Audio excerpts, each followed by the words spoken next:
നമുക്ക് ഈ ടോപ്പിക്കുമായിട്ട് ബന്ധപ്പെട്ട് NCERT കുറച്ച് പോയിന്റ്സ് പറഞ്ഞിട്ടുണ്ട്. ആ പോയിന്റ്സും കൂടെ നോക്കാം. ഈ പോയിന്റ്സ് നമ്മുടെ ക്വസ്റ്റ്യൻ പേപ്പറിൽ വന്നിട്ടുണ്ടായിരുന്നു. നമസ്കാരം, എൻട്രിയുടെ ക്ലാസ്സിലേക്ക് എല്ലാവർക്കും സ്വാഗതം. ഇന്നത്തെ ക്ലാസ്സിൽ നമ്മൾ നോക്കുന്ന ടോപ്പിക് കേന്ദ്ര തെരഞ്ഞെടുപ്പ് കമ്മീഷനാണ്. നമ്മുടെ പ്രീവിയസ് ക്വസ്റ്റ്യൻ പേപ്പേഴ്സിൽ ആവർത്തിച്ച് വരുന്ന ഒരു ഏരിയ ആണ് ഇലക്ഷൻ കമ്മീഷൻ എന്നുള്ളത്. സോ ഇലക്ഷൻ കമ്മീഷനെ പറ്റിയിട്ട് അറിയേണ്ടതെല്ലാം നമുക്ക് ഇന്നത്തെ ക്ലാസ്സിൽ പൂർണ്ണമായിട്ടും പഠിക്കാം. ഇലക്ഷൻ കമ്മീഷൻ എന്താണ്? സോ എലക്ഷൻ, തെരഞ്ഞെടുപ്പ്, ജനപ്രതിനിധികളെ ജനാധിപത്യ രാജ്യങ്ങളിൽ തിരഞ്ഞെടുക്കാനുള്ള സംവിധാനമാണ് തെരഞ്ഞെടുപ്പ് എന്ന് പറയുന്നത്.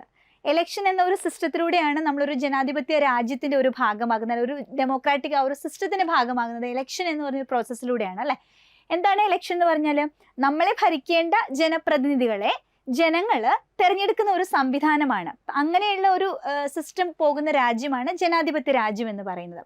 ജനാധിപത്യ രാജ്യങ്ങളിൽ കൃത്യമായ ഇടവേളകളിൽ തിരഞ്ഞെടുപ്പ് നടക്കാറുണ്ട്. അപ്പം നമ്മൾക്കറിയാം, നമ്മുടെ രാജ്യത്ത് കേന്ദ്രത്തിലാണെങ്കിലും സംസ്ഥാന തലത്തിലാണെങ്കിലും നമ്മുടെ തദ്ദേശ സ്വയംഭരണ സ്ഥാപനങ്ങളിലാണെങ്കിലും നമ്മളെ ഭരിക്കേണ്ട പ്രതിനിധികളെ ഈ ഇലക്ഷൻ എന്ന സിസ്റ്റത്തിലൂടെയാണ് നമ്മൾ തിരഞ്ഞെടുക്കുന്നത്. ഓക്കെ, ജനാധിപത്യത്തിൽ തിരഞ്ഞെടുപ്പിനുള്ള പ്രാധാന്യം എന്താണ്? തിരഞ്ഞെടുപ്പുകൾ ജന അഭിലാഷം പ്രതിഫലിപ്പിക്കുന്നു. ജനങ്ങളുടെ ഇൻട്രസ്റ്റ് എന്താണോ അത് ഈ ഒരു ഇലക്ഷൻ്റെ റിസൾട്ട് വരുമ്പോൾ നമ്മൾക്ക് അറിയാൻ സാധിക്കും. ജനങ്ങൾക്ക് ഇഷ്ടപ്പെട്ട ഭരണാധികാരികളെ തിരഞ്ഞെടുക്കുവാനായിട്ട് സാധിക്കുന്നു. അപ്പോൾ ഒരു സിസ്റ്റത്തിൻ്റെ ഭാഗമായിട്ട് ഒരാളുടെ പിൻതലമുറക്കാർ ഭരിക്കുന്ന അങ്ങനെ ഒരു സിസ്റ്റം അല്ല. നമ്മളുടെ ഇഷ്ടമനുസരിച്ചുള്ള ഒരു ഭരണാധികാരിയെ തിരഞ്ഞെടുക്കാനുള്ള ഒരു ഓപ്ഷൻ നമ്മൾക്ക് അവിടെ നിന്ന് കിട്ടുകയാണ്. ജനങ്ങൾക്ക് ജനാധിപത്യ പ്രക്രിയയിൽ പങ്കെടുക്കുന്നതിനും പ്രതികരിക്കുന്നതിനും സാധിക്കുന്നു. ദേ ക്യാൻ റെസ്പോണ്ട് അല്ലെ, അതിൽ പങ്കെടുക്കാനും പ്രതികരിക്കാനും സാധിക്കുന്നു. ഓക്കെ, ഭരണാധികാരികൾ ജനാഭിലാഷം അറിഞ്ഞ് പ്രവർത്തിക്കുന്നതിന് തെരഞ്ഞെടുപ്പ് കാരണമാകുന്നു. ഇപ്പോൾ അടുത്ത വർഷം ഇലക്ഷൻ നിൽക്കുമ്പോൾ അവർക്ക് വിജയിക്കണമെന്നുണ്ടെങ്കിൽ അവർ ഇപ്പോൾ നിൽക്കുന്ന സമയത്ത് നല്ല രീതിയിൽ പ്രവർത്തിക്കണം എന്നുള്ള റെസ്പോൺസിബിലിറ്റി കൂടെ ജനപ്രതിനിധികൾക്ക് വരാനായിട്ട് ഈ ഇലക്ഷൻ എന്നൊരു സിസ്റ്റം സഹായമാകുന്നുണ്ട്. രണ്ട് തരത്തിലുള്ള തെരഞ്ഞെടുപ്പ് രീതികളാണ് നമുക്കുള്ളത്. ഒന്ന് പ്രത്യക്ഷ തെരഞ്ഞെടുപ്പ്, രണ്ട് പരോക്ഷ തെരഞ്ഞെടുപ്പ്. Direct election and indirect election. എന്താണ് ഡയറക്റ്റ് ഇലക്ഷൻ? ജനങ്ങൾ നേരിട്ട് അവരുടെ പ്രതിനിധികളെ തിരഞ്ഞെടുക്കുന്ന രീതിക്കാണ് പ്രത്യക്ഷ തെരഞ്ഞെടുപ്പ് എന്ന് പറയാം. നമ്മൾക്ക് ഓരോരുത്തർക്കും നേരിട്ട് ഏത് പ്രതിനിധിയാണോ തിരഞ്ഞെടുക്കേണ്ടത് അവർക്ക് വോട്ട് ചെയ്യാൻ സാധിക്കുന്ന ഒരു സിസ്റ്റമാണ് പ്രത്യക്ഷ തെരഞ്ഞെടുപ്പ് രീതി അഥവാ ഡയറക്റ്റ് ഇലക്ഷൻ എന്ന് പറഞ്ഞത്. എക്സാമ്പിൾ, ലോക്സഭാ തെരഞ്ഞെടുപ്പ്, സംസ്ഥാന നിയമസഭാ തെരഞ്ഞെടുപ്പ്, തദ്ദേശ സ്വയംഭരണ തെരഞ്ഞെടുപ്പ്. ഈ മൂന്ന് സിസ്റ്റത്തിലും നമ്മൾ വോട്ട് ചെയ്യും അല്ലേ. 18 വയസ്സ് പൂർത്തിയായ ഏതൊരു ഇന്ത്യൻ പൗരനും ഇലക്ഷനിൽ പങ്കെടുക്കാം. അപ്പം നമ്മളുടെ പാർലമെന്റിലെ ലോക്സഭയിലേക്കുള്ള ഇലക്ഷന് നമ്മൾ നേരിട്ട് വോട്ട് ചെയ്യാറുണ്ട്. സംസ്ഥാന നിയമസഭയിലെ ഇലക്ഷനിൽ നമ്മൾ നേരിട്ട് വോട്ട് ചെയ്യാറുണ്ട്. പ്രാദേശിക ഗവൺമെന്റ്, നമ്മുടെ തദ്ദേശ സ്വയംഭരണ സ്ഥാപനങ്ങളിലെ ഇലക്ഷനിലും നമ്മൾ നേരിട്ട് വോട്ട് ചെയ്യാറുണ്ട്. അപ്പോൾ ഇങ്ങനെ നമ്മൾക്ക് നേരിട്ട് വോട്ട് ചെയ്യാൻ പറ്റുമ്പോൾ നമ്മൾ അതിനെ എന്ത് വിളിക്കും? പ്രത്യക്ഷ തെരഞ്ഞെടുപ്പ് അഥവാ ഡയറക്റ്റ് ഇലക്ഷൻ എന്ന് വിളിക്കും. ഇനി ജനങ്ങൾ തിരഞ്ഞെടുത്ത പ്രതിനിധികൾ തെരഞ്ഞെടുപ്പ് നടത്തുന്ന രീതിക്കാണ് പരോക്ഷ തെരഞ്ഞെടുപ്പ് എന്ന് പറയുക. ഇൻഡയറക്റ്റ് ഇലക്ഷൻ, അവിടെ നമ്മൾക്ക് വോട്ട് ചെയ്യാൻ പറ്റില്ല. ഫോർ എക്സാമ്പിൾ, ഇന്ത്യൻ പ്രസിഡന്റിനെ തിരഞ്ഞെടുക്കുന്നത് ഇലക്ഷനിലൂടെയാണ്, ബട്ട് നമ്മൾ പോയിട്ട് ആ ഇലക്ഷനിൽ വോട്ട് ചെയ്യുന്നില്ല. ഉപരാഷ്ട്രപതിയെ തിരഞ്ഞെടുക്കുന്നത് ഒരു ഇലക്ഷൻ സിസ്റ്റത്തിന്റെ ഭാഗമായിട്ടാണ്, പക്ഷെ നമ്മൾ ഡയറക്റ്റ് വോട്ട് ചെയ്യുന്നില്ല. വേണ്ട, നമ്മുടെ രാജ്യസഭയിലെ MP-മാരെ തിരഞ്ഞെടുക്കുമ്പോഴും നമ്മൾക്ക് ഡയറക്റ്റ് വോട്ട് ചെയ്യാനുള്ള ഓപ്ഷൻ കിട്ടുന്നില്ല. പക്ഷെ ആരവിടെ വോട്ട് ചെയ്യുന്നത്? നമ്മൾ തിരഞ്ഞെടുത്ത നമ്മളുടെ പ്രതിനിധികൾ, നമ്മൾ തിരഞ്ഞെടുത്ത MLA-മാർ രാജ്യസഭാ ഇലക്ഷനിൽ നമ്മളെ റെപ്രസെൻറ്റ് ചെയ്തുകൊണ്ട് പോയിട്ട് അവർ വോട്ട് ചെയ്യും. ഇപ്പം കേരളത്തിൽ നിന്നുള്ള ഒരു MLA പോയിട്ട് രാജ്യസഭാ ഇലക്ഷനിൽ വോട്ട് ചെയ്ത ഒരു MP-യെ അവിടെ തിരഞ്ഞെടുക്കുമ്പോൾ കേരളത്തിലെ ജനങ്ങളുടെ ഒരു റെപ്രസെൻറ്റേറ്റീവ് ആയിട്ടാണ് അദ്ദേഹം പോകുന്നത്. അപ്പം നമ്മൾ തിരഞ്ഞെടുത്ത ഒരു ജനപ്രതിനിധി നമ്മളെ പ്രതിനിധീകരിച്ചുകൊണ്ട് ആ ഇലക്ഷനിൽ പങ്കെടുക്കുകയാണ്. അതായത് ഇൻഡയറക്റ്റ് ആയിട്ട് നമ്മളുടെ ഒരു ഇഷ്ടമാണ് അവിടെ കാണിക്കുന്നത്. അപ്പോൾ അതാണ് പരോക്ഷ തെരഞ്ഞെടുപ്പ് രീതി എന്ന് പറയുന്നത്. പരോക്ഷ തെരഞ്ഞെടുപ്പ് രീതിക്ക് എക്സാമ്പിൾ ആണ് രാഷ്ട്രപതി ഇലക്ഷൻ, ഉപരാഷ്ട്രപതി ഇലക്ഷൻ, രാജ്യസഭ ഇലക്ഷൻ. ഓക്കെ, അപ്പോൾ നമുക്ക് ഇങ്ങനെ ചോദ്യം എക്സ്പെക്ട് ചെയ്യാം, താഴെ തന്നിട്ടുള്ളതിൽ ഏതാണ് ഡയറക്റ്റ് ഇലക്ഷന് എക്സാമ്പിൾ അല്ലാത്തത്, അല്ലെങ്കിൽ ഇൻഡയറക്റ്റ് ഇലക്ഷൻ എക്സാമ്പിൾ ഏതാണ്, അങ്ങനെയൊക്കെ ചോദിച്ചാൽ നമുക്ക് ഇതിൽ നിന്ന് കറക്റ്റായിട്ട് ഐഡന്റിഫൈ ചെയ്യാൻ പറ്റണം. ഇനി ഇന്ത്യയിൽ തെരഞ്ഞെടുപ്പ് നടത്തുന്നതിന് അവലംബിച്ചിരിക്കുന്ന രണ്ട് സംവിധാനങ്ങളുണ്ട്. കേവല ഭൂരിപക്ഷ വ്യവസ്ഥ, ആനുപാതിക പ്രാതിനിധ്യ വ്യവസ്ഥ. ഇത് രണ്ടും തമ്മിലുള്ള ഡിഫറൻസ് നമ്മൾ കൃത്യമായിട്ട് അറിയണം. ബിക്കോസ് റീസെൻ്റ്ലി കാണുന്ന ക്വസ്റ്റ്യൻ പേപ്പേഴ്സിലൊക്കെ ഈ ഭാഗത്ത് നിന്ന് ചോദ്യങ്ങൾ പ്രത്യക്ഷപ്പെടുന്നുണ്ട്. ഈ കേവല ഭൂരിപക്ഷ വ്യവസ്ഥ എന്താണ്, ആനുപാതിക പ്രാതിനിധ്യ വ്യവസ്ഥ എന്താണ്, രണ്ടും തമ്മിലുള്ള ഡിഫറൻസ് എന്താണ് എന്നുള്ള രീതിയിലുള്ള ചോദ്യങ്ങൾ അടുപ്പിച്ച് പല ക്വസ്റ്റ്യൻ പേപ്പറിൽ ഇപ്പോൾ നമ്മൾ കണ്ടുവരുന്നുണ്ട്. നമുക്ക് 2 സംവിധാനമാണ് ഉള്ളത്. കേവല ഭൂരിപക്ഷ വ്യവസ്ഥ, ആനുപാതിക പ്രാതിനിധ്യ വ്യവസ്ഥ. ഇന്ത്യയിൽ പ്രത്യക്ഷ തെരഞ്ഞെടുപ്പ് രീതി പിന്തുടരുന്ന തെരഞ്ഞെടുപ്പുകളിൽ സ്വീകരിച്ചിരിക്കുന്നത് കേവല ഭൂരിപക്ഷ വ്യവസ്ഥയാണ്. അപ്പം നമ്മുടെ രാജ്യത്ത് നമുക്ക് ഫെമിലിയർ ആയിട്ടുള്ള ഒരു സിസ്റ്റം എന്ന് പറഞ്ഞാൽ അത് കേവല ഭൂരിപക്ഷ വ്യവസ്ഥയാണ്. എന്താണ് കേവല ഭൂരിപക്ഷ വ്യവസ്ഥ? ലളിതവും എളുപ്പത്തിൽ നടപ്പിലാക്കാൻ കഴിയുന്നതുമായ തെരഞ്ഞെടുപ്പ് രീതിയാണ് ഈ കേവല ഭൂരിപക്ഷ വ്യവസ്ഥ എന്ന് പറഞ്ഞാൽ. അതുകൊണ്ട് തന്നെ ലോകത്തെ ഭൂരിഭാഗം ജനാധിപത്യ രാജ്യങ്ങളും കേവല ഭൂരിപക്ഷ വ്യവസ്ഥയാണ് സ്വീകരിച്ചിരിക്കുന്നത്. അപ്പം വളരെ ഈസി ആയിട്ട് വളരെ എളുപ്പത്തിൽ നടത്താൻ പറ്റുന്ന ഒരു ഇലക്ഷനാണ് ഈ കേവല ഭൂരിപക്ഷ വ്യവസ്ഥ എന്ന് പറഞ്ഞാൽ. അതുകൊണ്ട് തന്നെ ലോകത്തിലെ കൂടുതൽ രാജ്യങ്ങളും ഈ ഒരു സിസ്റ്റം തന്നെയാണ് ഫോളോ ചെയ്യുന്നത്. ഇന്ത്യയിൽ പരോക്ഷ തെരഞ്ഞെടുപ്പ് നടത്തുമല്ലോ. നമ്മൾ പറഞ്ഞു രാജ്യസഭ, ഉപരാഷ്ട്രപതി, രാഷ്ട്രപതി ഇലക്ഷൻ പരോക്ഷ തെരഞ്ഞെടുപ്പ് രീതിയാണ്. അവിടെ നമ്മൾ സ്വീകരിച്ചിരിക്കുന്നത് ഈ ആനുപാതിക പ്രാതിനിധ്യ വ്യവസ്ഥയാണ്. ഓക്കെ, അപ്പം നമ്മൾക്ക് ആനുപാതിക പ്രാതിനിധ്യ വ്യവസ്ഥ അത്രയ്ക്കും ഫെമിലിയർ അല്ല. കാരണം നമ്മൾ ഡയറക്റ്റ് ഇലക്ഷനിൽ പങ്കെടുക്കുന്ന ജനങ്ങളാണ്. സോ നമ്മൾക്ക് കേവല ഭൂരിപക്ഷ വ്യവസ്ഥയാണ് കൂടുതൽ ഫെമിലിയർ. നമ്മുടെ രാജ്യത്ത് മെജോറിറ്റി അത് തന്നെ ഫോളോ ചെയ്യുന്നത്. പക്ഷേ ഇൻഡയറക്റ്റ് ഇലക്ഷനിൽ, അതായത് രാജ്യസഭ, രാഷ്ട്രപതി, ഉപരാഷ്ട്രപതി ഇലക്ഷനിൽ ആനുപാതിക സിസ്റ്റം ഇന്ത്യയിൽ ചെയ്യുന്നുണ്ട്. ഓക്കെ, കേവല ഭൂരിപക്ഷ സമ്പ്രദായവും ആനുപാതിക പ്രാതിനിധ്യ സമ്പ്രദായവും തമ്മിലുള്ള ഒരു താരതമ്യമാണ് നമുക്ക് നോക്കേണ്ടത്.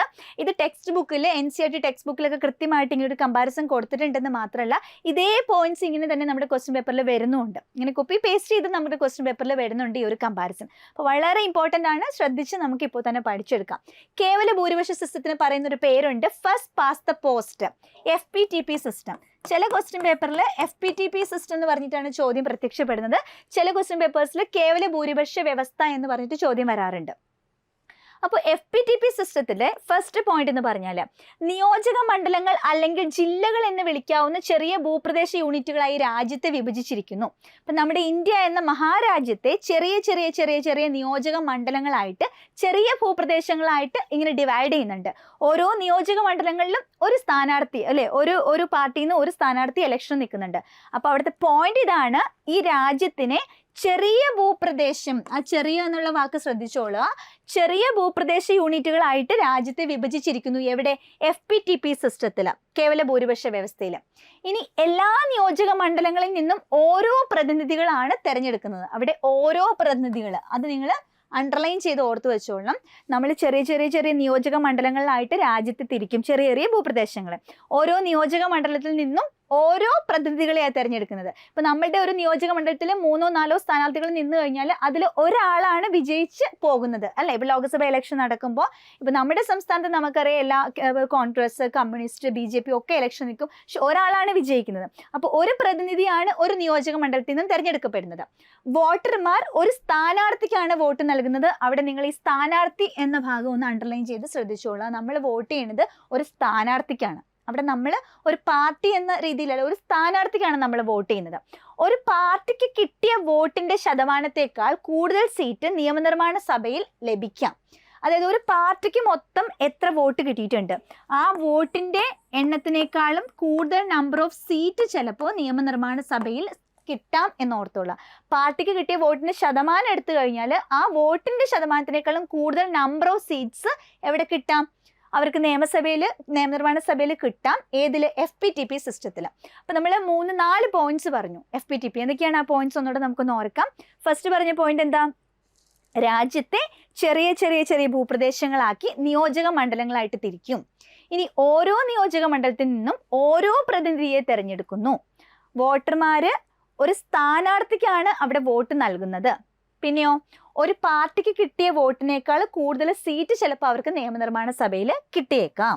ഓക്കെ, നെക്സ്റ്റ് പോയിന്റ്, വിജയിക്കുന്ന സ്ഥാനാർത്ഥിക്ക് ഭൂരിപക്ഷം, അതായത് 50% +1, അല്ലെ, ഭൂരിപക്ഷം വോട്ട് ലഭിക്കണമെന്നില്ല. ഇപ്പോൾ 100-ൽ ഭൂരിപക്ഷം എന്ന് പറഞ്ഞാൽ എന്താ? 100 ആണ് ടോട്ടൽ പെർസെൻറ്റേജ്. ഭൂരിപക്ഷം എന്ന് പറഞ്ഞാൽ എന്താ? 51% വന്നാൽ അത് ഭൂരിപക്ഷമായി, അല്ലേ? അപ്പോൾ നമ്മൾ ഈ കേവല ഭൂരിപക്ഷ സിസ്റ്റം ഫോളോ ചെയ്യുന്ന സമയത്ത് ചിലപ്പോൾ ഒരു നിയോജക മണ്ഡലത്തിൽ നിന്നും വിജയിച്ചു പോകുന്ന ആ ഒരു സ്ഥാനാർത്ഥിക്ക് 51% വോട്ട് കിട്ടണമെന്നില്ല, അതിൽ താഴെ ആയിരിക്കാം വോട്ട്. 1-ൽ കൂടുതൽ, 2-ൽ കൂടുതൽ ആളുകൾ ഇലക്ഷൻ നിൽക്കുന്നുണ്ടാകാം. അപ്പോൾ കേവല ഭൂരിപക്ഷ സിസ്റ്റത്തിൽ എപ്പോഴും ഈ 50+1% വോട്ട് ലഭിക്കണം എന്നൊന്നും നിർബന്ധമില്ല. എക്സാമ്പിൾസ് ഇന്ത്യ, ബ്രിട്ടൻ, ഇവിടെയൊക്കെ ഫോളോ ചെയ്യുന്നത് കേവല ഭൂരിപക്ഷ വ്യവസ്ഥയാണ്.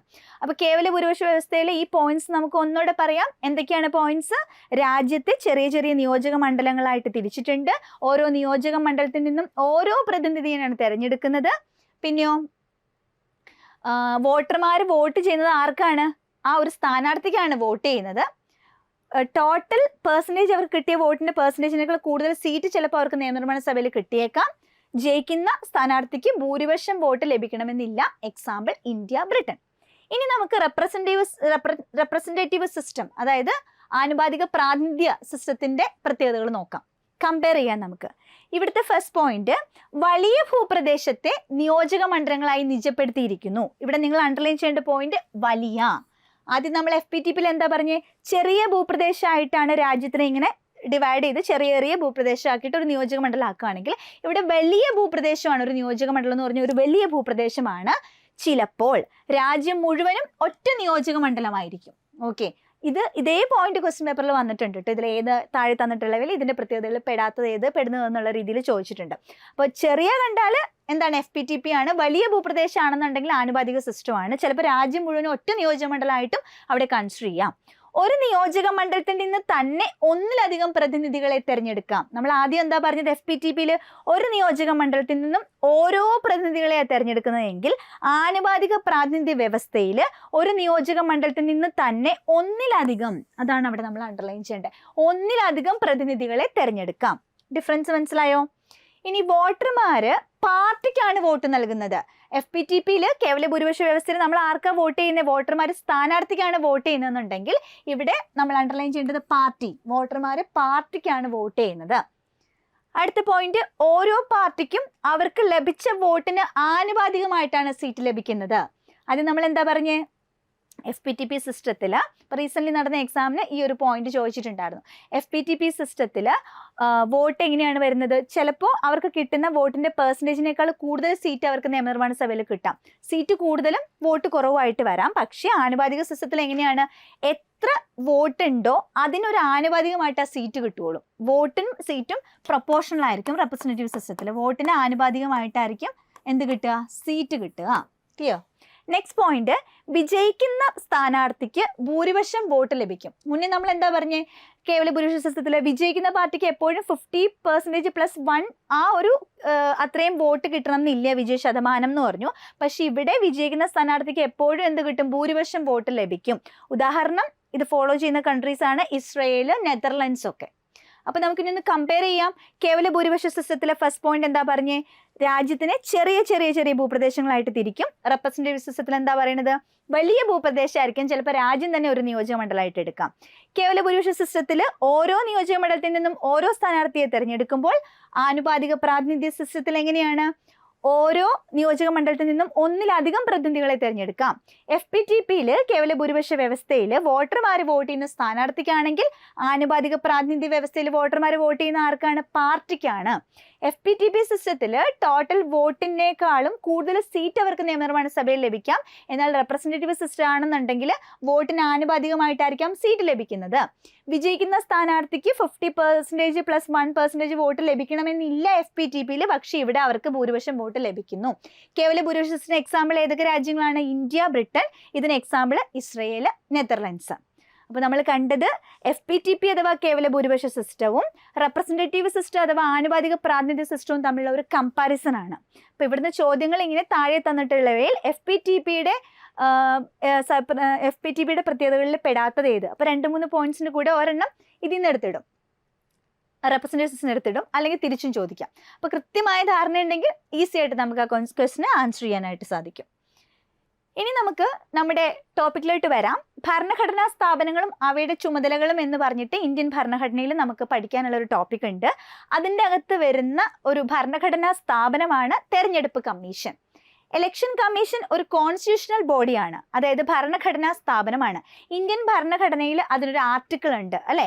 ഏതാണ് ഇലക്ഷൻ കമ്മീഷന്റെ ആർട്ടിക്കിൾ വരുന്നത്? ആർട്ടിക്കിൾ 324 മുതൽ 324 മുതൽ 329 വരെ കേന്ദ്ര തെരഞ്ഞെടുപ്പ് കമ്മീഷനെ പറ്റിയിട്ടാണ് പറയുന്നത്.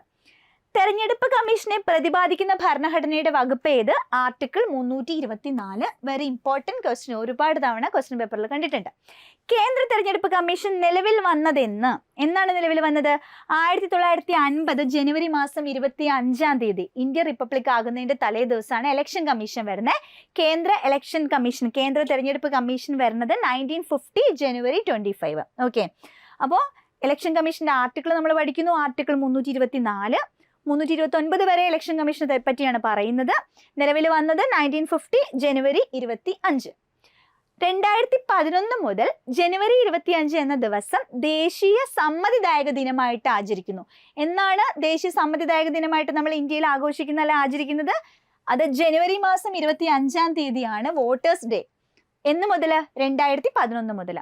തെരഞ്ഞെടുപ്പുകളെ കുറിച്ച് പ്രതിപാദിക്കുന്ന ഭരണഘടനാ ഭാഗം ഏത് പാർട്ടിലാണ് ഇലക്ഷനുമായിട്ട് ബന്ധപ്പെട്ട കാര്യങ്ങൾ വരുന്നത്? അത് ഡിസ്കസ് ചെയ്യുന്ന ഭാഗം 15 ആണ്. 15ാമത്തെ ഭാഗത്തിൽ 324 മുതൽ 329 വരെയുള്ള ആർട്ടിക്കിൾ എന്തിനെ പറ്റി പറയുന്നു? കേന്ദ്ര തെരഞ്ഞെടുപ്പ് കമ്മീഷനെ പറ്റി പറയുന്നു. കേന്ദ്ര തെരഞ്ഞെടുപ്പ് കമ്മീഷൻ എന്നാ നിലവിൽ വന്നത്? 1950 ജനുവരി മാസം 25-ാം തീയതി. ജനുവരി 25 ആണ് ദേശീയ സമ്മതിദായക ദിനം അഥവാ വോട്ടേഴ്സ് ഡേ. അത്രയും പോയിന്റ്സ് ക്ലിയർ ആണല്ലോ. ഇനി ഇലക്ഷൻ കമ്മീഷനിൽ എത്ര മെമ്പേഴ്സ് ഉണ്ട്? ഓരോ കമ്മീഷന്മാരും നമ്മൾ പഠിക്കുമ്പോഴും നമ്മൾ പഠിക്കേണ്ടത് എങ്ങനെയാണ്? ആ കമ്മീഷൻ എന്ന് നിലവിൽ വന്നു, ആ കമ്മീഷന്റെ ആസ്ഥാനം എവിടെയാണ്, ആ കമ്മീഷനിൽ എത്ര മെമ്പേഴ്സ് ഉണ്ട്, ആ കമ്മീഷന്റെ ആർട്ടിക്കിൾ ഏതാണ്, ആ കമ്മീഷന്റെ ചെയർമാൻ ആരാണ്, അല്ലെ, അവരാരെ അപ്പോയിന്റ് ചെയ്യണു, അവരെ ആര് റിമൂവ് ചെയ്യണു, ആർക്ക് റെസിഗ്നേഷൻ കൊടുക്കുന്നു, ഇങ്ങനെയുള്ള പോയിന്റ്സ് ആണ് നമ്മൾ ഓരോ കമ്മീഷൻസും പഠിക്കുമ്പോഴും നമ്മൾ കൃത്യമായിട്ട് മനസ്സിലാക്കണ്ടേ.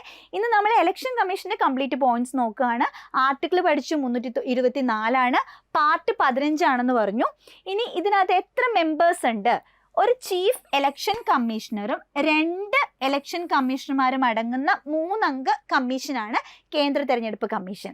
ഒരു ചീഫ് ഇലക്ഷൻ കമ്മീഷണർ ഉണ്ട്, 2 കമ്മീഷണർമാരുണ്ട് അദ്ദേഹത്തെ സഹായിക്കാനായിട്ട്. അവർ 3 പേരുടെ ഒരു ഗ്രൂപ്പാണ് ഇലക്ഷൻ കമ്മീഷൻ എന്ന് പറയുന്നത്. ഓക്കെ. 1989 വരെ തെരഞ്ഞെടുപ്പ് കമ്മീഷൻ ഒരു ഏകാംഗ കമ്മീഷൻ ആയിരുന്നു. 1989 വരെ ഒറ്റ അംഗം ഉണ്ടായിരുന്നുള്ളൂ. ഒരു മുഖ്യ ഇലക്ഷൻ കമ്മീഷണർ, ഒറ്റ കമ്മീഷണർ ഉണ്ടായിരുന്നുള്ളൂ. അതിനുശേഷമാണ് ഇപ്പം 3 പേരിലോട്ട് മാറിയിട്ടുള്ളത്. മുഖ്യ തെരഞ്ഞെടുപ്പ് കമ്മീഷണറെയും മറ്റ് 2 കമ്മീഷണർമാരെയും അപ്പോയിന്റ് ചെയ്യുന്നത് ആരാണ്? ഇതൊരു കോൺസ്റ്റിറ്റ്യൂഷണൽ ബോഡിയാണ്. നമ്മൾ നോക്കിയാൽ അറിയാം, കോൺസ്റ്റിറ്റ്യൂഷണൽ ബോഡീസിന്റെ ഒക്കെ ചെയർമാൻമാരെ അപ്പോയിന്റ് ചെയ്യുന്നത് ഇന്ത്യൻ പ്രസിഡന്റ് ആണ്. ഇവിടെയും മുഖ്യ തെരഞ്ഞെടുപ്പ് കമ്മീഷണറെയും മറ്റ് 2 കമ്മീഷണർമാരെ നിയമിക്കുന്നത് മറ്റാരുമല്ല, ഇന്ത്യൻ പ്രസിഡന്റ് ആണ്, രാഷ്ട്രപതിയാണ്. ഇലക്ഷൻ കമ്മീഷനിലെ അംഗങ്ങളുടെ യോഗ്യതയെ പറ്റി ഭരണഘടനയിൽ പരാമർശിക്കുന്നില്ല. പല കമ്മീഷന്മാരും പഠിക്കുമ്പോൾ അവരുടെ എലിജിബിലിറ്റി നമ്മൾ പഠിക്കാറുണ്ട്. പക്ഷെ നമ്മുടെ കോൺസ്റ്റിറ്റ്യൂഷനിൽ പ്രത്യേകിച്ച് ഇലക്ഷൻ കമ്മീഷനിലെ അംഗങ്ങളുടെ യോഗ്യതയെ പറ്റിയിട്ടൊന്നും പ്രതിപാദിച്ചിട്ടില്ല. സുപ്രീം കോടതി ജഡ്ജിയുടേതിന് സമാനമായ സ്ഥാനവും വേതനവുമാണ് കേന്ദ്ര തെരഞ്ഞെടുപ്പ് കമ്മീഷൻ അംഗങ്ങൾക്കുള്ളത്. അപ്പൊ അവരുടെ ഒരു എലിജിബിലിറ്റി എന്താണെന്ന് കൃത്യമായിട്ട് പറയുന്നില്ല എന്നുണ്ടെങ്കിലും സുപ്രീം കോടതി ജഡ്ജിയുടെ സമാനമായ സ്ഥാനം, സുപ്രീം കോടതി ജഡ്ജിക്ക് എന്ത് സ്ഥാനമുണ്ടോ, എന്ത് സാലറി ഉണ്ടോ അതാണ് കേന്ദ്ര ഇലക്ഷൻ കമ്മീഷണർക്ക് കൊടുക്കുന്നത്. അദ്ദേഹത്തിന്റെ പൊസിഷൻ ആ ഒരു റാങ്ക് ആണ് ഉള്ളത്. സുപ്രീം കോടതി ജഡ്ജിയുടെ സമാനമായ സ്ഥാനവും വേതനവുമാണ് കേന്ദ്ര തെരഞ്ഞെടുപ്പ് കമ്മീഷൻ അംഗങ്ങൾക്കുള്ളത്. Is it clear? ഇനി കേന്ദ്ര മുഖ്യ തെരഞ്ഞെടുപ്പ് കമ്മീഷണറെയും മറ്റ് കമ്മീഷണർമാരെയും നീക്കം ചെയ്യുന്നത് ആര്? അപ്പോയിന്റ് ചെയ്യുന്നത് പ്രസിഡന്റ് ആണെങ്കിൽ മറിച്ചൊന്നും ചിന്തിക്കേണ്ട, റിമൂവ് ചെയ്യാനുള്ള അധികാരം ആർക്കാണുള്ളത്? ഇന്ത്യൻ പ്രസിഡന്റിന് തന്നെയാണ്. അപ്പോൾ ഇന്ത്യൻ പ്രസിഡന്റ് ആണ് കേന്ദ്ര മുഖ്യ തെരഞ്ഞെടുപ്പ് കമ്മീഷണറെയും മറ്റ് കമ്മീഷണർമാരെ അപ്പോയിന്റ് ചെയ്യുന്നത്. അവരെ റിമൂവ് ചെയ്യുന്നതും ആര് തന്നെയാണ്? ഇന്ത്യൻ പ്രസിഡന്റ് ആണ്. അവർ എത്ര അംഗ കമ്മീഷനാണ്? ആഫ്റ്റർ 1989 അവർ ഒരു 3 മെമ്പർ കമ്മീഷനാണ്, 3 അംഗങ്ങളാണ് ഉള്ളത്. ഓക്കെ. ഇവരുടെ എലിജിബിലിറ്റിനെ പറ്റിയിട്ട് പറഞ്ഞിട്ടില്ല. ബട്ട് അവരുടെ പൊസിഷൻ, അവരുടെ rank is equivalent to supreme കോടതി ജഡ്ജ്. സുപ്രീം കോടതി ജഡ്ജിയുടെ ഒരു സ്ഥാനവും വേതനവുമാണ് ഇവർക്കുള്ളത്. ഇനി കേന്ദ്ര മുഖ്യ തെരഞ്ഞെടുപ്പ് കമ്മീഷണറും മറ്റ് തെരഞ്ഞെടുപ്പ് കമ്മീഷണർമാരും രാജിക്കത്ത് നൽകുന്നത് ആർക്ക്? അപ്പോയിന്റ് ചെയ്യുന്നത് പ്രസിഡന്റ് ആണ്, റിമൂവലും പ്രസിഡന്റ് ആണ്. പിന്നെ രാജിക്കത്ത് വേറെ ആർക്ക് കൊടുക്കണം? ആർക്കാണ് രാജിക്കത്ത് കൊടുക്കുന്നതും? രാഷ്ട്രപതിക്കാണ്. അപ്പോൾ 3 ക്വസ്റ്റ്യൻ ആണ്. കേന്ദ്ര തെരഞ്ഞെടുപ്പ് കമ്മീഷണറെ അപ്പോയിന്റ് ചെയ്യുന്നത് ആര്? Indian president. റിമൂവ് ചെയ്യുന്നത് ആര്? Indian president. അവർ റെസിഗ്നേഷൻ കൊടുക്കുന്ന ആർക്ക്? ഇന്ത്യൻ പ്രസിഡന്റിന്. എല്ലാം ഇന്ത്യൻ പ്രസിഡന്റ് ആണ് അല്ലെ. മുഖ്യ തെരഞ്ഞെടുപ്പ് കമ്മീഷണറെ നീക്കം ചെയ്യാനുള്ള നടപടിക്രമം എങ്ങനെയാണ്?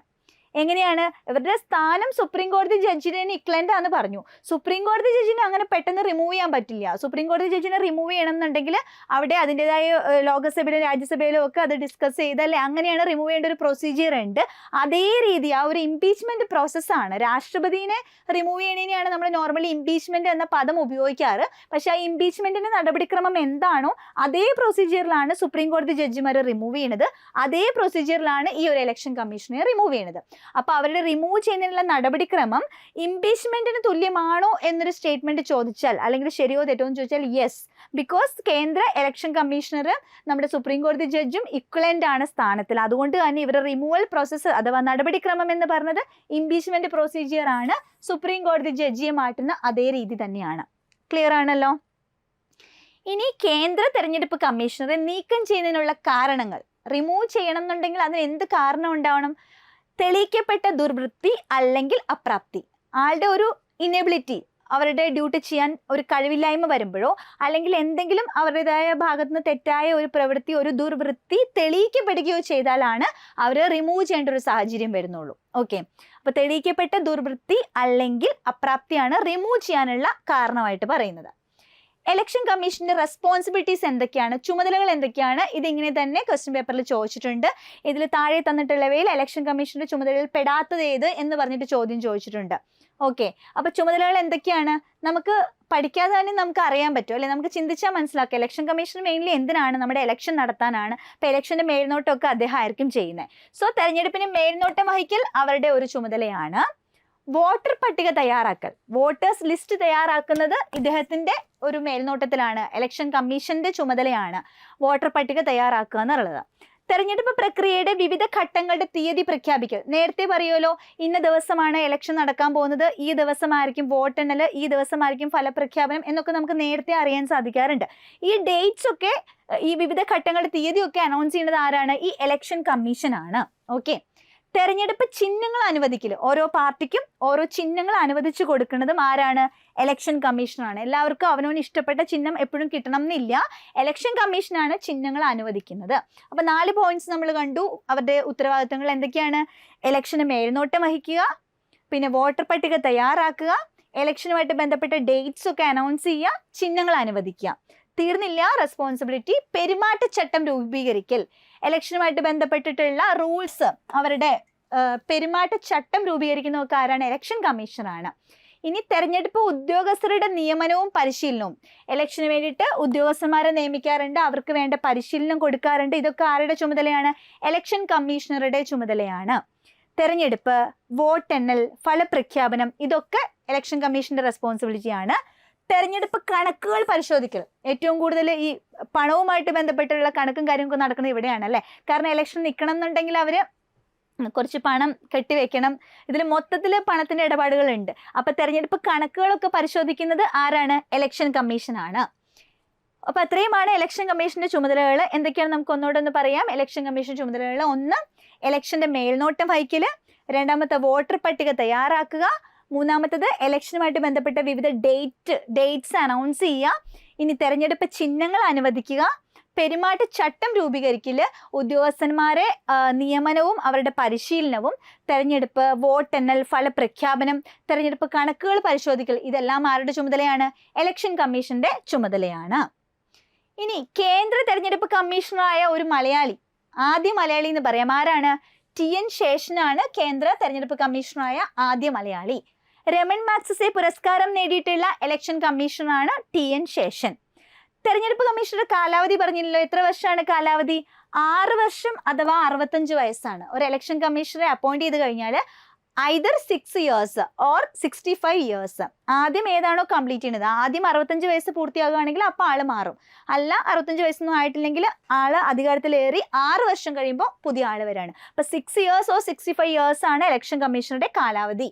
ഓക്കെ, അപ്പൊ ഇന്ത്യൻ ഭരണഘടനയിൽ ലോകസഭാ അംഗങ്ങളുടെയും രാജ്യസഭാ അംഗങ്ങളുടെയും അയോഗ്യതയെ സംബന്ധിച്ച് രാഷ്ട്രപതി ഉപദേശിക്കുന്നത് ആര്? തെരഞ്ഞെടുപ്പ് കമ്മീഷനാണ്.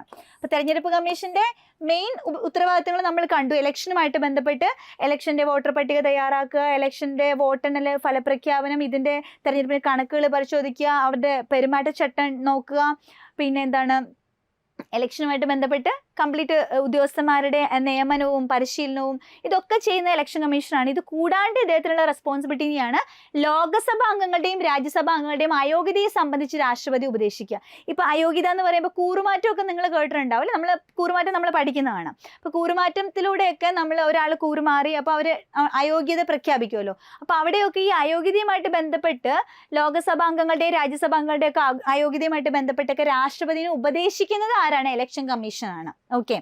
ലോക്സഭ നിയമസഭാ തെരഞ്ഞെടുപ്പുകൾക്കുള്ള വോട്ടർ പട്ടിക തയ്യാറാക്കുന്നത് ഇലക്ട്രൽ രജിസ്ട്രേഷൻ ഓഫീസറാണ്. വോട്ടർ പട്ടിക തയ്യാറാക്കിയ ഇലക്ഷൻ കമ്മീഷന് ചുമതലയാണ്. അത് ഏത് ഉദ്യോഗസ്ഥനാണ് ആ ചുമതല ചെയ്യുന്നതെന്ന് ചോദിച്ചിട്ടുണ്ടെങ്കിൽ ഇലക്ട്രൽ രജിസ്ട്രേഷൻ ഓഫീസറാണ് ആ ഒരു വോട്ടർ പട്ടിക തയ്യാറാക്കുന്നത്. ലോക്സഭ നിയമസഭ ഇലക്ഷനുള്ള വോട്ടർ പട്ടിക കേട്ടോ, ഇലക്ട്രൽ രജിസ്ട്രേഷൻ ഓഫീസറാണ്. രാഷ്ട്രീയ പാർട്ടികൾക്ക് അംഗീകാരം നൽകുന്നതും ചിഹ്നം അനുവദിക്കുന്നതും ആരാണ്? ഇലക്ഷൻ കമ്മീഷനാണ് നമ്മൾ പറഞ്ഞു അല്ലെ. ഒരു സ്ഥാനാർത്ഥിക്ക് പരമാവധി എത്ര മണ്ഡലങ്ങളിൽ നിന്ന് മത്സരിക്കാൻ കഴിയും? ഒരു സ്ഥാനാർത്ഥിക്ക് ഒരു മണ്ഡലത്തിൽ നിന്ന് മാത്രമാണോ മത്സരിക്കാൻ കഴിയുക? അപ്പം നമ്മൾ റീസെന്റ് ലോക്സഭ ഇലക്ഷൻ കണ്ടതാണ്. അപ്പം നമുക്കറിയാം രാഹുൽ ഗാന്ധി നമ്മുടെ കേരളത്തിൽ നിന്ന് മത്സരിക്കുന്നുണ്ട്, കേരളത്തിൽ നിന്ന് മാത്രമല്ല വേറെ സ്ഥലത്ത് നിന്ന് മത്സരിക്കുന്നുണ്ട്, നമ്മുടെ പ്രധാനമന്ത്രി മത്സരിക്കാറുണ്ട്. അപ്പോൾ ഒരു സ്ഥാനാർത്ഥിക്ക് ഒരു സ്ഥലത്ത് നിന്ന് മാത്രമല്ല, ഒരു സ്ഥാനാർത്ഥിക്ക് പരമാവധി 2 മണ്ഡലങ്ങളിൽ നിന്ന് മത്സരിക്കാൻ കഴിയും. പരമാവധി എത്ര മണ്ഡലങ്ങളിൽ നിന്നാണ്? 2 മണ്ഡലങ്ങളിൽ നിന്ന് മത്സരിക്കാനായിട്ട് സാധിക്കും. പോളിംഗ് അവസാനിക്കുന്നതിന് എത്ര മണിക്കൂർ മുമ്പാണ് പ്രചരണ പരിപാടി അവസാനിപ്പിക്കേണ്ടത്? ഇലക്ഷന്റെ പ്രചരണ പരിപാടി തകൃതിയായിട്ട് നടക്കും. എന്നിട്ട് ഇലക്ഷൻ ആ ഒരു പോളിംഗ് അവസാനിപ്പിക്കുന്നതിന് എത്ര മണിക്കൂർ മുൻപാണ് ഈ പ്രചരണം നിർത്തേണ്ടത്? 48 മണിക്കൂർ. പോളിംഗ് അവസാനിപ്പിക്കുന്ന സമയത്തിന് 48 മണിക്കൂർ മുൻപ് എന്ത് നിർത്തിക്കൊള്ളണം? അവരുടെ പബ്ലിക് ആയിട്ടുള്ള പ്രചരണം സ്റ്റോപ്പ് ചെയ്തോളണം. വോട്ട് ചെയ്യാനുള്ള അവകാശം എന്തവകാശമാണ്? അതൊരു മൗലിക അവകാശമാണോ, ഒരു നിയമാവകാശമാണോ, ഒരു ഭരണഘടനാ അവകാശമാണോ? എന്താണ്? വോട്ടിംഗ് റൈറ്റ് ഒരിക്കലും നമ്മുടെ മൗലികാവകാശത്തിൽ വരുന്നില്ല. അതൊരു ഭരണഘടനാ അവകാശം അല്ലെങ്കിൽ അതൊരു നിയമ അവകാശമാണ്. ഇനി സാർവത്രിക പ്രായപൂർത്തി വോട്ടവകാശം. ജാതി മത വർഗ ഭാഷ ലിംഗ പ്രദേശ വ്യത്യാസങ്ങളില്ലാതെ പ്രായപൂർത്തിയായ എല്ലാവർക്കും തിരഞ്ഞെടുപ്പിൽ വോട്ട് ചെയ്യാനുള്ള അവകാശമാണ് എന്ത് പറയുന്നത്? സാർവത്രിക പ്രായപൂർത്തി വോട്ടവകാശം അഥവാ യൂണിവേഴ്സൽ അഡൾട്ട് ഫ്രാഞ്ചൈസി. 18 വയസ്സ് പ്രായപൂർത്തിയായ എല്ലാവർക്കും വോട്ട് ചെയ്യാനായിട്ട് സാധിക്കുമെന്നുള്ളതാണ്. വോട്ടവകാശത്തിലൂടെ പ്രതിനിധികളെ തെരഞ്ഞെടുക്കുന്നവർ അറിയപ്പെടുന്നത് എങ്ങനെയാണ്? വോട്ടവകാശത്തിലൂടെ നമ്മൾ നമ്മുടെ പ്രതിനിധികളെ തെരഞ്ഞെടുക്കുമല്ലോ, അവരെ വിളിക്കുന്നത് സമ്മതിദായകർ അഥവാ ഇലക്ടേഴ്സ് എന്നാണ്. ആരാണോ പ്രതിനിധികളെ തെരഞ്ഞെടുക്കുന്ന ആളുകൾ അവരെ വിളിക്കുന്ന എന്താണ് വിളിക്കുന്നത്? സമ്മതിദായകർ അല്ലെങ്കിൽ എലക്ടേഴ്സ് എന്ന് വിളിക്കും. സമ്മതിദായക രജിസ്റ്റർ അഥവാ വോട്ടേഴ്സ് രജിസ്റ്റർ ഉണ്ടല്ലോ, അതിൽ ഉൾപ്പെടുത്തുവാൻ ആവശ്യമായ മാനദണ്ഡങ്ങൾ എന്തൊക്കെയാണ്? നിർദ്ദിഷ്ട ഫോറം 6 അപേക്ഷ നൽകണം. ജനുവരി 1 18 വയസ്സ് പൂർത്തിയാകണം എന്നാണ്. ഒരു വർഷത്തിലെ ജനുവരി 1 വെച്ചിട്ട് നോക്കും 18 വയസ്സ് പൂർത്തിയായിട്ടുണ്ട്, ഫോറം 6 അപേക്ഷ കൊടുത്തിട്ടുണ്ടെങ്കിൽ ആ സമ്മതിദായക രജിസ്റ്ററിൽ ഇടം പിടിക്കും. അപ്പോൾ വോട്ട് ചെയ്യാനായിട്ട് സാധിക്കും. ഇനി നമുക്ക് ഈ ടോപ്പിക്കുമായിട്ട് ബന്ധപ്പെട്ട് NCERT കുറച്ച് പോയിന്റ്സ് പറഞ്ഞിട്ടുണ്ട്. ആ പോയിന്റ്സും കൂടെ നോക്കാം. ഈ പോയിന്റ്സ് നമ്മുടെ ക്വസ്റ്റ്യൻ പേപ്പറിൽ വന്നിട്ടുണ്ടായിരുന്നു. അപ്പോൾ ഇതുവരെ പറഞ്ഞ് നമുക്കൊന്ന് സമ്മറൈസ് ചെയ്യാം. കേന്ദ്ര തെരഞ്ഞെടുപ്പ് കമ്മീഷനെ പറ്റിയിട്ടാണ് നമ്മൾ ഡിസ്കസ് ചെയ്യുന്നത്. കേന്ദ്ര തെരഞ്ഞെടുപ്പ് കമ്മീഷൻ എത്ര അംഗങ്ങളുടെ ഒരു കമ്മീഷനാണ്? 1989 വരെ ഏകാംഗ കമ്മീഷനായിരുന്നു. അത് കഴിഞ്ഞിട്ട് അവർ 3 അംഗങ്ങളുണ്ട്. ഇവരെ അപ്പോയിന്റ് ചെയ്യുന്നത് ആരാണ്? ഇന്ത്യൻ പ്രസിഡന്റ് ആണ്. ഇവരെ റിമൂവ് ചെയ്യുന്നത് ആരാണ്? ഇന്ത്യൻ പ്രസിഡന്റ് ആണ്. ഇവർ ആർക്കാണ് റെസിഗ്നേഷൻ കൊടുക്കുന്നത്? അതും ഇന്ത്യൻ പ്രസിഡന്റിനാണ്. ഇവരുടെ ആർട്ടിക്കിൾ 324 തൊട്ട് 329 വരെയാണ്. പാർട്ട് 15 ഇലക്ഷൻ കമ്മീഷൻ ഡിസ്കസ് ചെയ്യുന്നത്. ഇലക്ഷൻ കമ്മീഷന്റെ യോഗ്യതയെ പറ്റി ഇന്ത്യൻ ഭരണഘടനയിൽ പറഞ്ഞിട്ടില്ല. കാലാവധി എത്രയാണ്? 6 വർഷം അല്ലെങ്കിൽ 65 വയസ്സാണ്. ഇവരുടെ സ്ഥാനം ആരുടെ സ്ഥാനത്തിന് തുല്യമാണ്? സുപ്രീം കോടതി ജഡ്ജിയുടെ സ്ഥാനത്തിന് തുല്യമാണ്. ഇവരുടെ വേതനവും അങ്ങനെ തന്നെയാണ്. അപ്പൊ ഇവരെ റിമൂവ് ചെയ്യാനുള്ള പ്രൊസീജിയറിൽ ആ ഒരു ഇംപീച്ച്മെന്റ് പ്രൊസീജിയർ തന്നെയാണ് ഫോളോ ചെയ്യുന്നത്. മലയാളിയായ ആദ്യത്തെ ഇലക്ഷൻ കമ്മീഷൻ ആരാണ്? TN ശേഷനാണ് മലയാളിയായ ആദ്യത്തെ ഇലക്ഷൻ കമ്മീഷൻ. ഓക്കെ. ഇനി ഇലക്ഷൻ കമ്മീഷന്റെ റെസ്പോൺസിബിലിറ്റീസ് നമ്മൾ പറഞ്ഞു കഴിഞ്ഞു. വോട്ടേഴ്സ് പട്ടിക തൊട്ട് ഡേറ്റ് അനൗൺസ്മെന്റ് തൊട്ട് അവരുടെ വോട്ടെണ്ണൽ, ഫലപ്രഖ്യാപനം, ഉദ്യോഗസ്ഥന്മാരുടെ പരിശീലനം, നിയമനം, പിന്നെ അവരുടെ തെരഞ്ഞെടുപ്പ് കണക്കുകൾ പരിശോധിക്കുക, പെരുമാറ്റച്ചട്ടം, അങ്ങനെയുള്ള റെസ്പോൺസിബിലിറ്റീസ് എല്ലാം ഉണ്ട്. അതുപോലെ ലോക്സഭ രാജ്യസഭ ഇലക്ഷനുമായിട്ട് അയോഗ്യതയുമായിട്ടൊക്കെ ബന്ധപ്പെട്ട് ലോക്സഭ രാജ്യസഭ അംഗങ്ങളുടെ അയോഗ്യതയുമായിട്ടൊക്കെ ബന്ധപ്പെട്ട് രാഷ്ട്രപതി ഉപദേശിക്കുന്ന ഇലക്ഷൻ കമ്മീഷനാണ്. ഇനി NCERT പോയിന്റ്സ് നോക്കാം. മുഖ്യ തെരഞ്ഞെടുപ്പ് കമ്മീഷണറാണ് ഇലക്ഷൻ കമ്മീഷന്റെ അധ്യക്ഷൻ. ആരാണ് ഇലക്ഷൻ കമ്മീഷന്റെ അധ്യക്ഷൻ? Chief election commissioner. മുഖ്യ തെരഞ്ഞെടുപ്പ് കമ്മീഷണറാണ് അധ്യക്ഷൻ. എന്നാൽ ഈ പോയിന്റ് പ്രത്യേകം ശ്രദ്ധിച്ചോ, മറ്റ് തെരഞ്ഞെടുപ്പ് കമ്മീഷണറേക്കാൾ കൂടുതൽ അധികാരങ്ങൾ അദ്ദേഹത്തിന് ഇല്ല. റീസെന്റ് നടന്ന LDC എക്സാമിനേഷന് ചോദ്യം ഉണ്ടായിരുന്നു. ഇതൊരു പോയിന്റ് ആയിട്ട് കൊടുത്തിട്ട് ശരിയോ തെറ്റോ എന്നുള്ളത് ചോദിച്ചിട്ടുണ്ടായിരുന്നു. അതായത് മുഖ്യ തെരഞ്ഞെടുപ്പ് കമ്മീഷണർക്ക് മറ്റ് കമ്മീഷണർമാരെക്കാൾ കൂടുതൽ അധികാരങ്ങൾ ഇല്ല, ശരിയോ തെറ്റോ? പെട്ടെന്ന് നമ്മൾ വായിക്കുമ്പോൾ നമുക്ക് എന്ത് തോന്നും, ഒരു ചീഫ് ഇലക്ഷൻ കമ്മീഷണർ ഉണ്ട്, അദ്ദേഹത്തിന്റെ കീഴിൽ 2 കമ്മീഷണർമാരുണ്ട്, അപ്പോൾ ഉറപ്പായിട്ടും ചീഫിന് കുറച്ചുകൂടെ അധികാരം ഇല്ലേന്ന് നമുക്ക് ചിന്തിക്കാം. അവിടെ നമ്മൾ നെഗറ്റീവ് മാർക്ക് കൊടുക്കും. അപ്പോൾ ഈ പോയിന്റ് കൃത്യമായിട്ട് NCERT പറയുന്നുണ്ട്. എന്താണ്? മുഖ്യ ഇലക്ഷൻ കമ്മീഷണർക്ക് മറ്റ് കമ്മീഷണറേക്കാൾ കൂടുതൽ അധികാരങ്ങൾ ഇല്ല. അവരുടെ റെസ്പോൺസിബിലിറ്റി ഈക്വൽ ആണ്, അവർ 3 പേരും ഈക്വൽ ആയിട്ട് തന്നെയാണ്. എന്നാൽ ഇതിന്റെ അധ്യക്ഷനാണ് മുഖ്യ ഇലക്ഷൻ കമ്മീഷണർ. ഒരു കൂട്ടായ സമിതി എന്ന നിലയ്ക്ക് തെരഞ്ഞെടുപ്പുമായിട്ട് ബന്ധപ്പെട്ട തീരുമാനങ്ങൾ എടുക്കുന്നതിൽ മുഖ്യ തെരഞ്ഞെടുപ്പ് കമ്മീഷണർക്കും കമ്മീഷൻ അംഗങ്ങൾക്കും തുല്യ അധികാരമാണ് ഉണ്ടാവുക. കാരണം അവരൊരു കൂട്ടായ സമിതിയാണ്. ആ നിലയ്ക്ക് തെരഞ്ഞെടുപ്പുമായിട്ട് ബന്ധപ്പെട്ട തീരുമാനം എടുക്കാനായിട്ട് ചീഫ് ഇലക്ഷൻ കമ്മീഷണർക്കും ഈ കമ്മീഷനിലെ അംഗങ്ങൾക്കും തുല്യ അധികാരമാണ് എന്നത് പ്രത്യേകം നോട്ട് ചെയ്യാം. മന്ത്രിസഭയുടെ ഉപദേശത്തിന്റെ അടിസ്ഥാനത്തിൽ രാഷ്ട്രപതിയാണ് തെരഞ്ഞെടുപ്പ് കമ്മീഷണറെ നിയമിക്കുന്നത്. നമ്മൾ ഓൾറെഡി കണ്ടു കഴിഞ്ഞു. ഇവിടെ ഒരു പോയിന്റ് അഡീഷണൽ ഉണ്ട്, മന്ത്രിസഭയുടെ ഉപദേശത്തിന്റെ അടിസ്ഥാനത്തിൽ. അപ്പൊ ആരാണ് അപ്പോയിന്റ് ചെയ്യണമെന്ന് നമുക്കറിയാം. ഇലക്ഷൻ കമ്മീഷണർമാരെ അപ്പോയിന്റ് ചെയ്യുന്നത് ഇന്ത്യൻ പ്രസിഡന്റ് ആണ്. അവിടെ ഒരു കാര്യമുണ്ട്, ചുമ്മാ അങ്ങോട്ട് അപ്പോയിന്റ് ചെയ്യല്ല, മന്ത്രിസഭയുടെ ഉപദേശത്തിന്റെ അടിസ്ഥാനത്തിൽ രാഷ്ട്രപതി അപ്പോയിന്റ് ചെയ്യുന്നു. ആരുടെ ഉപദേശത്തിന്റെ? മന്ത്രിസഭയുടെ ഉപദേശത്തിന്റെ അടിസ്ഥാനത്തിലാണ്. മുഖ്യ തെരഞ്ഞെടുപ്പ് കമ്മീഷണറുടെയും തെരഞ്ഞെടുപ്പ് കമ്മീഷണർമാരുടെയും കാലാവധിയുടെ സംരക്ഷണം ഭരണഘടന ഉറപ്പു നൽകുന്നു. ഈ സ്റ്റേറ്റ്മെന്റ് ശരിയോ തെറ്റോ? അപ്പൊ ഇവരുടെ കാലാവധിയുടെ സംരക്ഷണം ഭരണഘടന ഉറപ്പു നൽകുന്നു എന്ന് വെച്ചാൽ എന്താ അതിന്റെ അർത്ഥം? ഇവരെ അങ്ങനെ ആർക്കും തോന്നുന്ന സമയത്ത് റിമൂവ് ചെയ്ത് വിടാനൊന്നും പറ്റില്ല. ഭരണഘടന കൃത്യമായിട്ട് പറഞ്ഞിട്ടുണ്ട് 6 വർഷം ഇരിക്കണം. ആ 6 വർഷം അവർക്ക് ഇരിക്കാൻ പറ്റും. അതാണ് ഭരണഘടന അവരുടെ ആ ഒരു കാലാവധിയുടെ സംരക്ഷണം ഉറപ്പ് നൽകുന്നു എന്നതിലൂടെ നമ്മൾ മനസ്സിലാക്കണ്ടേ. അപ്പൊ എത്രയാണ് ഭരണഘടന ഉറപ്പ് കൊടുക്കുന്ന ഒരു കാലാവധി? 6 വർഷമോ അല്ലെങ്കിൽ 65 വയസ്സോ ഏതാണോ ആദ്യം വരുന്നത് അതുവരെയാണ് അവരുടെ നിയമന കാലാവധി. ഓക്കെ, ഇനി നമുക്ക് പ്രീവിയസ് ക്വസ്റ്റ്യൻ നോക്കാം. ഇന്ത്യൻ തെരഞ്ഞെടുപ്പ് കമ്മീഷനുമായിട്ട് ബന്ധപ്പെട്ട് തെറ്റായ പ്രസ്താവന ഏതെന്നാണ് ചോദ്യം. ഇന്ത്യൻ തെരഞ്ഞെടുപ്പ് കമ്മീഷൻ ഇപ്പോൾ 3 പേരടങ്ങുന്ന സമിതിയാണ്. രാഷ്ട്രപതിയാണ് തെരഞ്ഞെടുപ്പ് കമ്മീഷനെ നിയമിക്കുന്നത്. തെരഞ്ഞെടുപ്പ് നടത്താൻ വിപുലമായ ഉദ്യോഗസ്ഥ വൃന്ദം തെരഞ്ഞെടുപ്പ് കമ്മീഷനുണ്ട്. ഇതിനകത്ത് രാഷ്ട്രപതി, ഉപരാഷ്ട്രപതി, രാജ്യസഭ, ലോകസഭ, സംസ്ഥാന നിയമസഭ തെരഞ്ഞെടുപ്പുകൾ നടത്തുന്നത് ഇന്ത്യൻ തെരഞ്ഞെടുപ്പ് കമ്മീഷനാണ്. 4 സ്റ്റേറ്റ്മെന്റ്സ് വന്നിട്ടുണ്ട്. ഇതിൽ ഏതൊക്കെയാണ് ശരിയെന്നാണ് നമ്മൾ അറിയേണ്ടത്. ഓക്കെ, നമുക്ക് 1 by 1 ആയിട്ട് നോക്കാം. ഇന്ത്യൻ തെരഞ്ഞെടുപ്പ് കമ്മീഷൻ ഇപ്പോൾ 3 പേരടങ്ങുന്ന സമിതിയാണ്. ശരിയോ തെറ്റോ?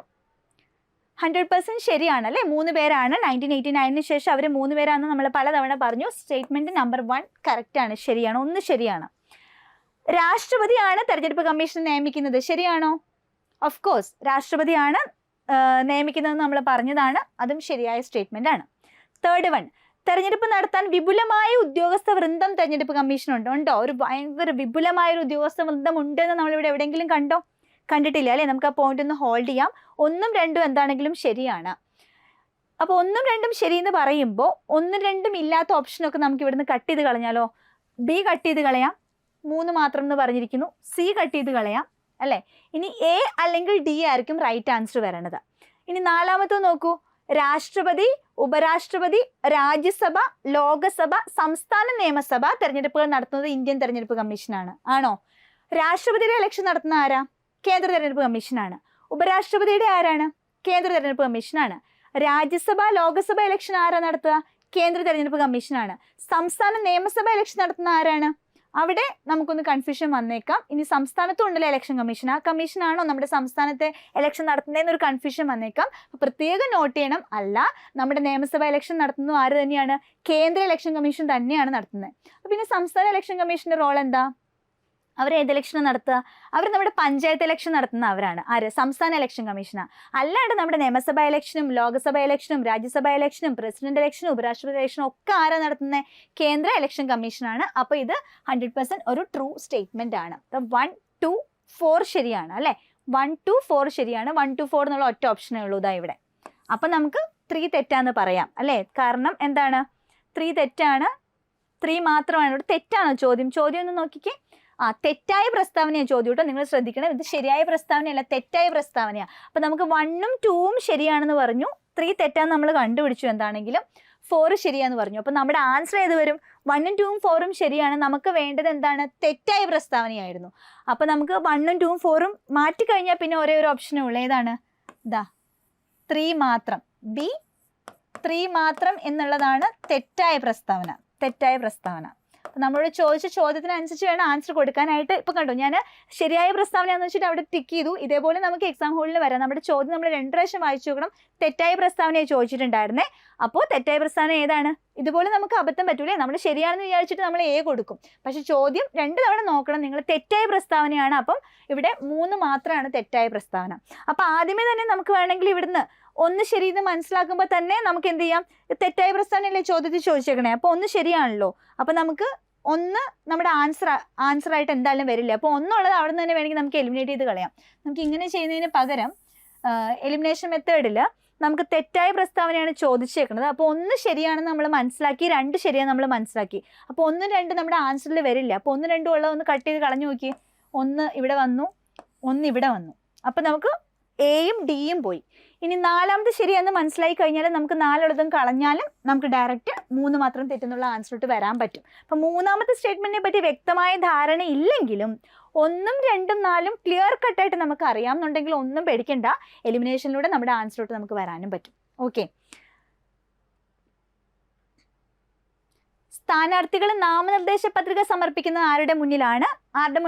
നോമിനേഷൻ ആ ഒരു നോമിനേഷൻ പത്രിക അവർ കൊടുക്കുന്ന ആരുടെ മുന്നിലാണ്? റിട്ടേണിംഗ് ഓഫീസറിന്റെ മുന്നിലാണ് കൊടുക്കുന്നത്. ഒരു പോളിംഗ് ബൂത്തിന്റെ ചുമതലയുള്ള ഉദ്യോഗസ്ഥനെ വിളിക്കുന്ന പേരെന്താണ്? അത് പ്രിസൈഡിംഗ് ഓഫീസറാണ്. ഇവർ അങ്ങോട്ടും ഇങ്ങോട്ടും മാറിപ്പോകരുത്. 2 ഓഫീസർമാരുണ്ട് ഇലക്ഷനായിട്ട് ബന്ധപ്പെട്ട് നമ്മൾ കേൾക്കുന്ന പേരുകളാണ്. ഒന്ന് റിട്ടേണിംഗ് ഓഫീസറും മറ്റൊന്ന് പ്രിസൈഡിംഗ് ഓഫീസറുമാണ്. ആരാ റിട്ടേണിംഗ് ഓഫീസർ? ഈ ഒരു നാമനിർദ്ദേശ പത്രിക കൊടുക്കുമല്ലോ, അത് കൊടുക്കുന്നത് റിട്ടേണിംഗ് ഓഫീസറുടെ മുന്നിലാണ്. ഇലക്ഷൻ പോളിംഗ് ബൂത്തിന്റെ ചുമതലയുള്ള ഉദ്യോഗസ്ഥനാണ് ആര്? Presiding officer. Presiding officer polling ബൂത്തിന്റെ ചുമതലയാണ്. പ്രിസൈഡിങ്ങും പോളിംഗ് ബൂത്തും അല്ലേ, അവിടെ ഒരു കണക്ഷൻ ഉണ്ട്. നോമിനേഷൻ ആ ഒരു നാമനിർദ്ദേശ പത്രിക കൊടുക്കുന്നത് ആരുടെ മുന്നിലാണ്? റിട്ടേണിംഗ് ഓഫീസറുടെ മുൻപിലാണ്. ഓക്കെ, രാഷ്ട്രപതി, ഉപരാഷ്ട്രപതി, ലോകസഭ അംഗങ്ങൾ, രാജ്യസഭ അംഗങ്ങൾ, സംസ്ഥാന നിയമസഭാ അംഗങ്ങൾ, ഇവരുടെ ഇലക്ഷന് മേൽനോട്ടാണ് ആര് വഹിക്കുന്നത്? കേന്ദ്ര തെരഞ്ഞെടുപ്പ് കമ്മീഷൻ വഹിക്കുന്നത്. രാഷ്ട്രപതി, ഉപരാഷ്ട്രപതി ഇവരുടെ ഇലക്ഷനുമായിട്ട് എന്തെങ്കിലും തർക്കമൊക്കെ വന്നു കഴിഞ്ഞാൽ ആ തർക്കം പരിഹരിക്കുന്ന ആരാണ്? അത് സുപ്രീം കോടതി ആയിരിക്കും തർക്കം പരിഹരിക്കുക. ഓക്കെ, അപ്പോൾ കേന്ദ്ര തെരഞ്ഞെടുപ്പ് കമ്മീഷനുമായിട്ട് ബന്ധപ്പെട്ട ഇമ്പോർട്ടൻറ്റ് പോയിന്റ്സ് ആണ് നമ്മൾ കണ്ടത്. ഇന്ന് എന്താണ് എലക്ഷൻ, ഏതൊക്കെ ടൈപ്സ് ഓഫ് എലക്ഷൻ ഉണ്ട്, പ്രത്യക്ഷ തെരഞ്ഞെടുപ്പ് എന്താണ്, പരോക്ഷ തെരഞ്ഞെടുപ്പ് എന്താണ്, റെപ്രസെൻറ്റേറ്റീവ് സിസ്റ്റം എന്താണ്, അതുപോലെ കേവല ഭൂരിപക്ഷ വ്യവസ്ഥ അഥവാ FPTP എന്താണെന്നുള്ള ഡിഫറൻസ് നമ്മൾ കണ്ടു.